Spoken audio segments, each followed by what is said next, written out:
Alô, programa de hoje, sério. Nós podemos evitar o envelhecimento cerebral? É possível. Nós sabemos que tem pessoas que vão até 70, 80, 90 anos com uma lucidez que nos impressiona. Sempre achamos que são pessoas superdotadas ou até abençoadas por Deus.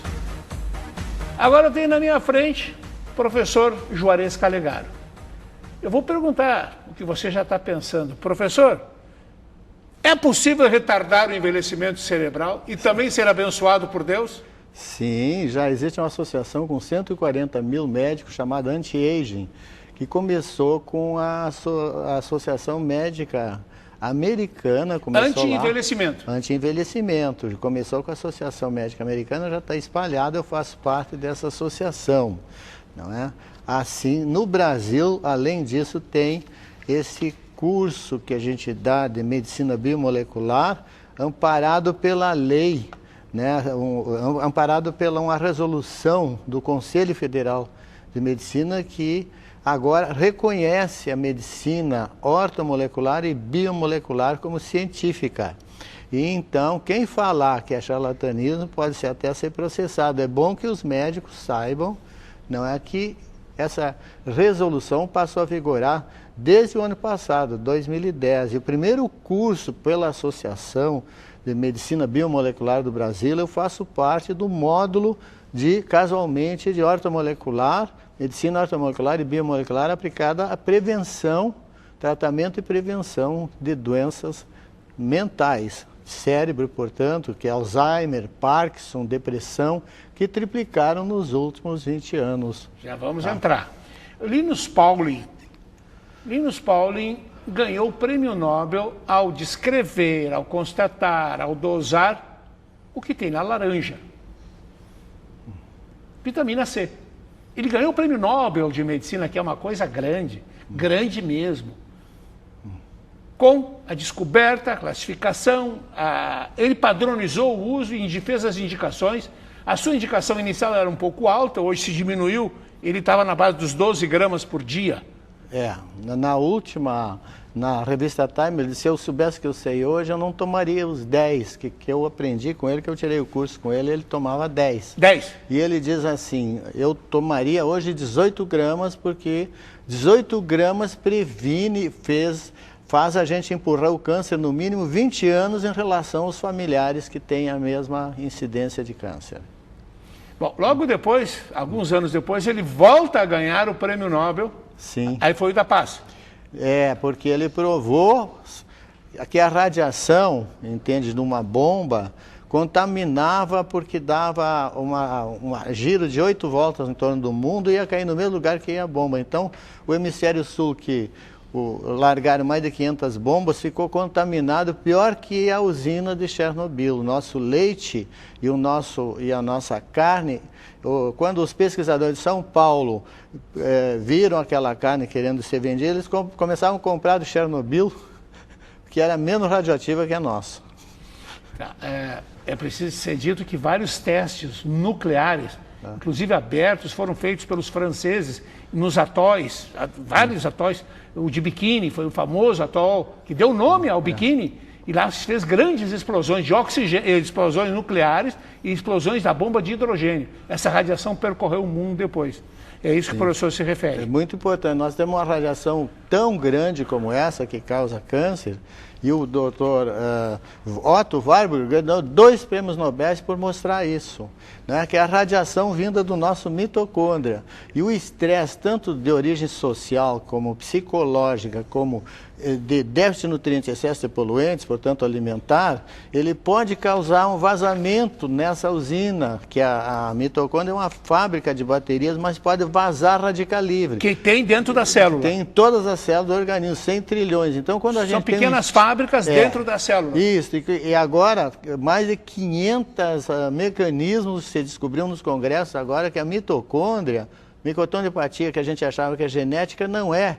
É um estilo de vida em que fatores físicos, químicos do ambiente, hábitos fisiológicos de sono, de exercício errados, de alimentação, e hábitos psicológicos da nossa personalidade, ser muito agressiva, muito ansiosa, ou com muita oscilação de autoestima, com depressão, não é? Com falta de responsabilidade em planejar o trabalho e a família, tudo isso gera um estresse que produz radiação e que aumenta a incidência de câncer, doenças imunológicas e doenças mentais.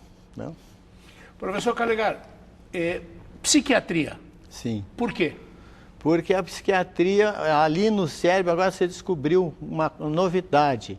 Né? O Instituto Cérebro americano, ele diz que tinha 3 andares, a parte superior do cérebro tinha 3 andares, o arco, o páleo e o neocórtex, que um era o cérebro do réptil, depois o do mamífero, depois o do macaco. E do homem, agora você descobriu o prêmio Nobel de Medicina, chamado John Eckers, mostrou que o neocórtex é um só especificamente humano, ele já morreu, e agora a física quântica mostrou que esse cérebro tem 4 andares ali nesse neocórtex, que é especificamente humano. Está ligado no lóbulo frontal. O lóbulo frontal não tinha meios de estudar isso, todo mundo estudava o hipocampo só. Agora se sabe que é ali que a gente adquire conhecimento e nós temos 4 andares ali, um andar químico, que qualquer erro do ambiente físico e químico desregula uma coisa ali chamada tubulina. Ela então comanda os microtúbulos, que é o segundo tipo de computador, terceiro os circuitos que deram um prêmio Nobel para Ramon e Cajal, e o quarto agora é o circuito que tu faz interação com o ambiente. Qualquer injustiça no ambiente te causa radical livre.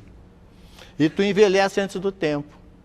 E tu não só envelhece. Quando o senhor diz injustiça, o senhor está falando todas. Todas, sociopolítico, econômico, cultural, porque se tu te move em 4 instituições quando sai de casa. Tu sai de uma instituição chamada família, vai para uma outra que é empresa, depois circula no ambiente cultural, que é a instituição, vamos dizer, educacional, seja formal ou informal, e a quarta é a política. Qualquer delas que te prometam coisas e depois não cumprem, tu capta como injustiça, pinga adrenalina e produz radicais livres e vai te matando antes do tempo. Quer dizer, ficar brabo mata? Não ficar brabo, ficar indignado frente à injustiça.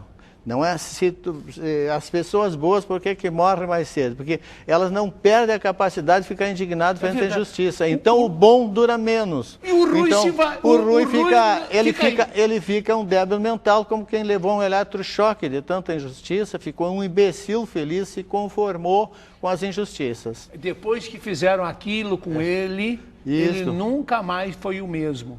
Isso, tem 2 tipos, aquele que é esmagado pela injustiça e vira um débil mental, que anda feliz que nem um burro, e aquele que fica indignado frente à injustiça e parte para a tentativa de mudar o mundo. Sempre tem umas lideranças que vão fazer a mudança do mundo, mas eles morrem no caminho lutando. Né? Professor, como é que eu vou prevenir o envelhecimento cerebral? Por 4 fatores que vão atuar nesse o último andar que controla tudo. Os fatores físicos, tu, por exemplo, otimizar a luz, não é? Som, né? Que a lei do silêncio foi baseada numa palestra minha, sabia? Não. Sobre o som, não é? Pergunta para o Dib, que ele pegou material e o vereador Dib, e depois saiu no Jornal Nacional um elogio para a minha iniciativa. O senhor dizia que o ruído provocava estresse e envelhecia. E ele então saiu de decibelímetro, vendido por toda a cidade e saiu a lei. Isso eu lembro. A lei do silêncio saiu. Tá. Então, bom. Então, luz, som, depois eletricidade, nós temos a ionização chamada positiva, tudo que é aparelho eletrônico no quarto pode produzir um excesso de cargas positivas e isso dá um desequilíbrio vegetativo, que depois tu anda ansioso, deprimido, coisa por causa disso. Por excesso de equipamento eletrônico em casa? Isso, principalmente no quarto. Tem como medir isso em equipamento? Tem como medir isso, aparelho, e tem salas de ionização em hospitais americanos, se a pessoa tem uma crise de desequilíbrios vegetativos de asma, edema agudo de pulmão, coisa, desequilibra tudo nesses dias, que a ionização é muito forte. Por exemplo, véspera de chuva dá muita ionização e piora também a situação das pessoas. Então, evitar esses 4 fatores. Esses 3 fatores aqui, eletricidade. O quarto é o magnetismo, por exemplo, né? Correntes magnéticas, não é? De uma geladeira que atravessa a parede do quarto e pega lá da cozinha, pega no teu quarto ali. Tu tem que evitar que botar uma geladeira na cabeceira da tua cama lá do outro lado, né? Na parede da cozinha, por exemplo, né? Transformadores muito perto, muita torre, né, de televisão, tudo muito perto das moradias, tem uma distância ótima para isso. Se tem alguém que pode opinar sobre telefone celular, é o senhor. Telefone celular, sua opinião. Não, tem um amigo meu que eu estive falando agora domingo, ele inventou o sistema de telefone celular, que se tu pode virar de baixo para cima, e ele então, se tu pega, em vez de ouvir aqui, tu bota e fala aqui, que tu pode falar agora aqui, tu não pega aquelas ondas magnéticas. Já tem 2 telefônicas aqui que adotaram isso e a terceira ainda não, aqui no Brasil, né? Então vai evitar muito perigo de lesão da memória produzida por correntes magnéticas do celular. E já é uma grande solução isso aí. Esse site que está saindo ali, Ortosistema. Esse site é o... Ortosistêmica. Esse é o meu, tem várias palestras ali e tem convite, vai sair convite. É com 2 S's, né? E nós vamos agora dar um curso aqui no Rio Grande do Sul, que é para nutricionista, para médicos e psiquiatras, não é? E também, inclusive, para psicólogos, para eles trabalharem numa equipe transdisciplinar, um entender o outro, como é que o estresse desse... Deixa eu ler para o pessoal. www.ortosistemica.com.br. Para administrar... Ortosistêmica. 2 S's. Isso, para administrar os 3 causas, viu? De envelhecimento. O estresse psicossocial, que o psicólogo vai dominar isso aí com o seu software, né? Principalmente a turma da terapia cognitivo-comportamental, que é essa do meu filho aí, que escreveu esse livro aí. Opa! Né? O pai, o filho, será? Vamos ver. Ele é pioneiro na neurociência aprovada pelo